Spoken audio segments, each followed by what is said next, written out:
Welcome back to New Rockstars. I'm Erik Voss, and this is a breakdown of The Boys Gen V, Episode 5. Welcome to the Monster Club, where we find out what the deal was with that weird time jump blackout at the end of Episode 4. I am really digging this show, just as much as The Boys, so let's dive into all the Easter eggs, all the details you missed, and just take a look at all the clues from both of these shows to try to make some guesses about what is going on in the woods and exactly who Marie's mysterious benefactor is. Okay, we open on this clear goo dripping onto Andre's sleeping face, and in the world of Gen V, unidentified fluid is never anything good. We do eventually see what that goo was coming from, and well, how to describe this? Let's just say I thought we were done with holes on this show. Marie isn't the only one who's having memory problems. Cate and Andre don't know where they are either or how they got there. Andre, right? It turns out they are in someone named Dusty's house, and the telltale frat boy party signs are all around them. There are some red Solo cups, A-Train's Turbo Rush energy drink, old beer boxes used as wallpaper, a discarded pizza box, what a burger fry box, what a burger, and a silver tray with what looks like baggies of cocaine on it. In the hallway, they greet what I assume is a supe who's an alpaca or maybe a llama by the name of Sloan, who has Maverick on a leash with a ball gag in his mouth. And I like how just by the gag itself and his hat and glasses, we know what's going on here. Andre and Cate pass by a room with a mermaid-looking woman covered in shimmery scales and a guy who does a line of coke and then breathes fire. We also saw a fire-breathing supe a couple weeks ago in the woods. There are various Maeve, Starlight, Homelander, and Black Noir magazine pictures on the wall in the room that Jordan and Marie wake up in. Jordan hands Marie the bra, but interestingly, Jordan doesn't wear one. Maybe this is a comfort thing when they shift from a female persona to the male persona. Emma wakes up big in a pool, even bigger than how we saw her last episode, with no memory of recent events, using a pool cover as a blanket. There's a sign for Route 420 on the fence in the style of an interstate sign. There were actually plans to build an Interstate 420 in Atlanta, but it never happened. Can you imagine how many times that sign would have been stolen? Emma asks Marie to find her a place to puke so that she can return to her normal size. Imagine the amount of puke that would have come out. And then they watch TikTok to figure out what happened at the party. The account is @superkid with a dollar sign as an S and a backwards D. And then the caption is, "Last night's party was lit AF." Marie and Jordan make out on the dance floor, something that could affect the rankings of 2 of the top 5 in future episodes, and a huge naked Emma chugging an entire keg of beer, which is just hilarious. Now, Emma reveals that she knew that she could get big, but promised her mother she would never do it again ever since, quote, the Buster Beaver incident. Buster Beaver's pizza restaurant is a parody of Chuck E. Cheese in the universe of The Boys. The restaurant's cartoon mascots are the ones that Black Noir imagined he was interacting with in The Boys Season 3, but after the incident that Emma went through, Emma's mom called her a monster, a word that we'll hear again a couple times this episode. Marie rubs her clavicle in an absent-minded way, which will become really important later. She's already sensing that something's clotted and stuck in there. The room that Marie and Emma are sitting in has more frat boy trappings, like a big cardboard cutout of Starlight in her Dawn of the Seven outfit, a street sign that says Superhero Square, and a Saturdays are for the boys banner, a phrase that was made popular by Barstool Sports, but also a clever play on words for The Boys. You know, the show that the show is spun off from. Sam shows up still wearing Dead Greg's jumpsuit from last episode, but they have no memory of him. They made you forget, Emma. There are dangerous, evil people at that school, people that don't want you to know about me or the truth. It sounds like Sam isn't just talking about the woods here, and there might be multiple evil plots going down at Godolkin. As Sam runs off, he bonks into one of those red Solo cups, which might have been a mistake they just left in, just like this famous bonkin'.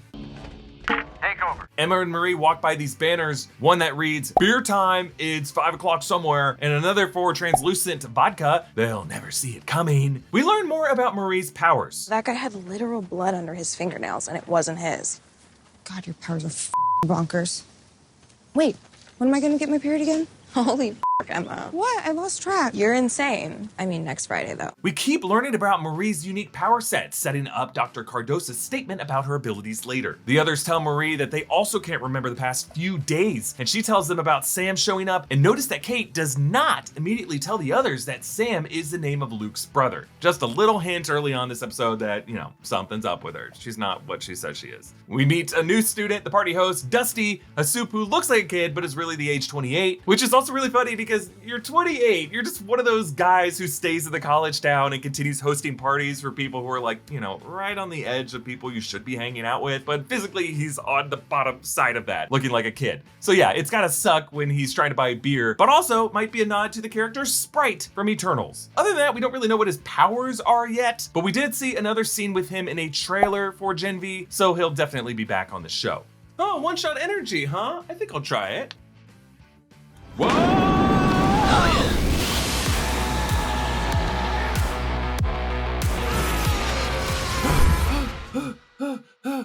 So what does one-shot's focus shoe do?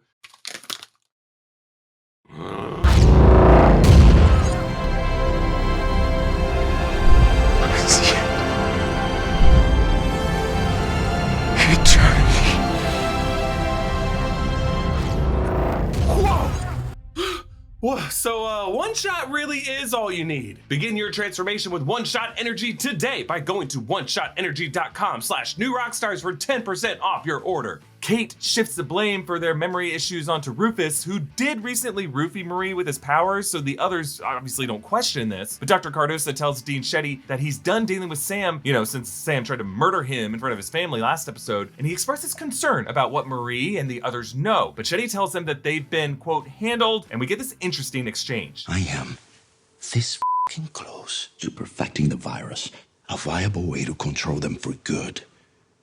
But if they discover that, I'm not paid nearly enough to die for this shit. Ooh, so my guess is what Dr. Cardosa is working on is similar to the legacy virus from X-Men, a plague that affected mutants before it mutated and started killing non-mutants as well. Vought is always looking for some ways to control or subdue the supes that they created, like gas that was used against Soldier Boy, even hiding Homelander's son away from him in case they needed to use him to kill Homelander. But a virus that targets supes would allow them to kill off anyone that became too powerful or too hard to control. Shetty asks Cardosa what it is that he wants, and he says, I want the girl, Marie. Her abilities are the rarest I've ever seen. She's the perfect subject. Could speed up my timeline. She is special.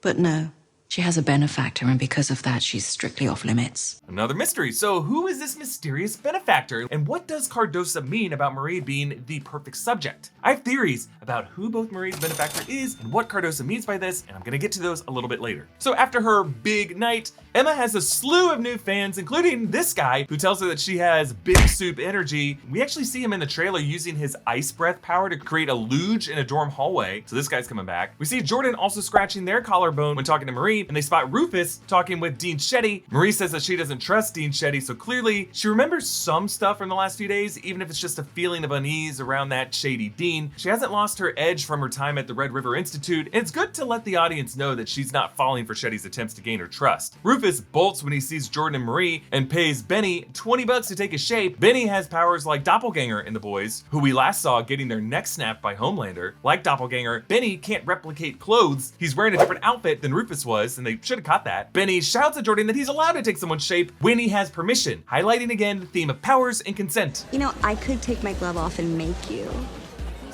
I won't, because I'm all about consent. Considering what's revealed about Cate this episode, her earlier comment is particularly nefarious. In Rufus's dorm room, there's a sign next to the door that reads, in the event of a code red, all students must remain in their dorms until given further instruction. Andre uses his powers to close the metal shutters on the door and windows. These safety measures, along with that weird metal detector looking thing that Marie walked through in episode 1, make me think that a code red might be when a supe loses it and goes on a killing spree. Remember, Emma pointed out that there were bars on the window to keep students from jumping on all the dorm room windows. It kind of feels like this is part of that. All of these characters are really in a prison that is just above ground and dressed up to look like a college campus. All of these things are designed not only to keep the students safe, but also to isolate them and to keep the non-powered people safe from the supes. So we could be looking at a Chekhov's Code Red situation here, where by the end of this season, we will see these metallic barricades playing a much larger role and a Code Red will actually happen. Rufus denies doing anything to the group and then uses his powers to make Andre black out. He comes to at a Vought burger with a long line of people behind him waiting to chow down on some some of Homelander's Liberty Fries and the Deep's Calamari Poppers. But thanks to her big antics, Emma finally broke into Godolkin's top 100, and she finds the Stardust drive-in shirt that she was wearing last episode, so she knows Sam was telling the truth. And speaking of Sam, he's still hearing voices and seeing puppets, and we get this amazing all-puppet, hyper-violent fight scene. It starts with Puppet Sam throwing down his magazine and getting into a fighting stance, making fists so hard we hear his knuckles crack.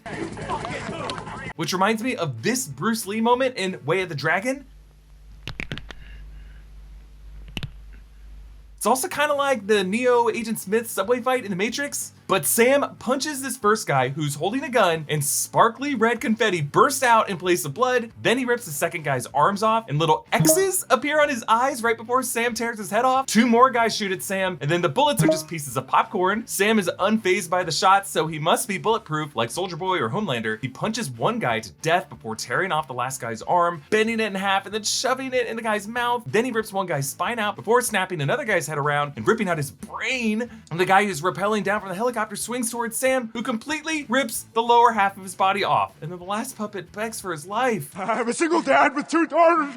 Their names are Haley. Sam rips him in half, sparkly red confetti spurting out. The imaginary Emma puppet watches, and I like how they show that she's imaginary by having her like glitch in and out, so she's like not there compared to the other puppets are. But they use the medium of television because last episode Sam saw these puppets on TV, so his understanding of reality is just kind of affected by everything around him. But this imaginary puppet version of Emma tells Sam that he needs to stop hurting people, and then this scene switches back to real life with real bodies. Sam is covered in blood, surrounded by bloody corpses, and if you look at all of them, you see they were killed exactly the way Sam destroyed those puppets. Emma and Marie are freaking out and talking through what could be going on when Emma says, Why the fuck are you scratching your neck like Tyrone Biggums? yes, this is a reference to this Chappelle Show character. This kind of dated reference is in keeping with Emma's love of past media, like naming her gerbil David Caruso because she's a fan of the movie Jade, or wearing the Nirvana sweatshirt. Like, even though the people who write this show grew up in the 90s and early aughts and get all these references, just remember that the character of Emma was born several years after 9/11. Yeah, she'd be born in 2005.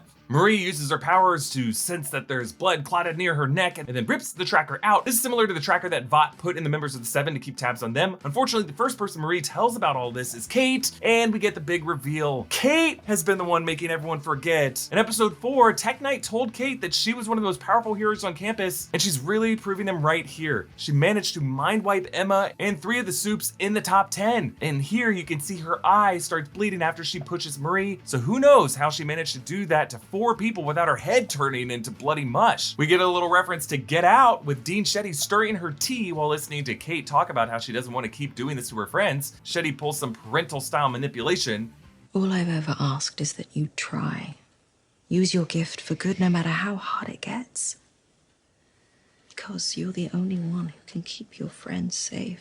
Yikes! Now we know from a previous episode that when Cate first got her powers, she accidentally pushed her brother to walk into the woods and never come back, and after that, her parents didn't speak to her again. So Shetty is really finding the most vulnerable students and using them to her own ends. Emma goes to meet up with Sam, and the sign for Burger Shack reads, that is a tasty burger! A nod to Samuel L. Jackson in Pulp Fiction. This is a tasty burger. There are movie posters on the walls for Payback, Clueless, and Race to Death, which is a new movie to the Boys universe as far as we know. It doesn't appear to be an A-Train movie, and Payback doesn't have a speedster in it, so we don't know whose movie this is. Later, Cate and Andre watch an episode of The Mesmerizer, which is a Vought show starring Mesmer, a telepathic soup. The adult version of Mesmer was played by Haley Joel Osment and was killed by Butcher in season 1 of The Boys, and just like Haley Joel Osment, this implied that he was a child actor, but something similar to Neil Patrick Harris as Doogie Howser when he was a child actor. Or I guess something like Dr. Sean Murphy, played by Freddie Highmore in The Good Doctor. Meanwhile, we see that Rufus is also watching The Mesmerizer. I like how much these college students love this over 20-year-old serialized mystery show. Jordan and Marie confront him, and he swears he didn't mind wipe them. And we get this hilarious classic reveal shot. You say I wiped your memory tonight, right? Except I couldn't have done that because my powers only work up close and I've been here for the last 5 hours. Please tell them. I'm pretty yipped on 2CB right now, but that sounds right. 2CB is a club drug similar to ecstasy or MDMA. Emma calls the others to warn them that Cate is behind all this, even making Luke forget that he had a brother over and over again. This puts Luke's death in a whole new light. Emma says, Look, I know Rufus is a monster, but so is Cate. And then after Cate gives Andre back his memories, he says, You're a monster. This has to be so crushing to hear, and crushing for us to hear that Luke whispered, "I love you" in his ear. Emma was so negatively affected by her mother calling her a monster when she was little that she spent years suppressing half of her powers, and now Cate's closest friend is confirming one of her worst fears that every teen has. Andre cries a single tear, and Cate has popped blood vessels in her eyes from using her powers, and we close this episode on Annie Lennox's "I Put a Spell on You" playing over the credits. It seems like everyone at Godolkin is either manipulating or being manipulated, and right now there are too many secrets to even count. So why does Dr. Cardosa say that Marie could be the key to this research, and who is her mysterious benefactor? Well, there are a lot of people who would have had an interest in a soup with the ability to make people's appendages explode. Maybe current Vought CEO Ashley, on the lookout for a future powerful member of the Seven. But if you think about it, Ashley's never really been that much of a planner, at least not playing the long game. She's just more of a tactician responding moment to moment. She kind of just does whatever people tell her to do. It could be the CIA or even the boys themselves, who are always looking for new weapons to take down the corrupt soups, but I think the one who got Marie into Godolkin, despite Brink not wanting her there, and the one who has been protecting her, making sure she gets into the top 10, could be former Vought CEO Stan Edgar, Giancarlo Esposito. He has a history with taking an interest in orphaned soups locked up in Red River. He essentially adopted Victoria Newman when she was there, and she accidentally killed her parents in almost the exact same way Marie killed her parents. Edgar would also be in need of a new weapon since Victoria Newman turned on him and got him fired from Vought, and the guy who always has a contingency plan working behind the scenes to plan for every angle and give himself a leg up. Also, it just seems like, you know, these serialized TV shows that exist in IP just love to bring back Esposito as like the secret big bad who never goes away. Now, as far as Marie's powers being the key to Cardosa's research, we've seen her control blood, both from expelling it and putting it back into a body, and she can sense irregularities like the clotting around the tracker. So I think she'll eventually be able to sense the compound V within Soup's blood and either rip it out of them or burn it from them, essentially nullifying their powers and turning them back into regular old humans. The only one we've seen who could do anything like this was Soldier Boy, but that power was massively destructive since he would simultaneously blow everything up whenever he did this. So he's currently back in cryogenic slumber. A soup who could depower other soups in a relatively simple way would be invaluable in this world, and a risk to almost every character we've seen in both Gen V and The Boys. Let me know your thoughts on this theory and who you think this mysterious benefactor is and why Marie is so important in the comments below. Thanks for watching this breakdown of The Boys. Subscribe to New Rockstars, subscribe to The Deep Dive and The Break Room, and you can support us by grabbing some merch over at nerdride.shop. Huge thanks to Gina Ippolito and Brandon Barrick for writing this breakdown. You can follow me at EA Voss, follow New Rockstars, and subscribe to New Rockstars for more analysis of everything you love. Thanks for watching. Bye.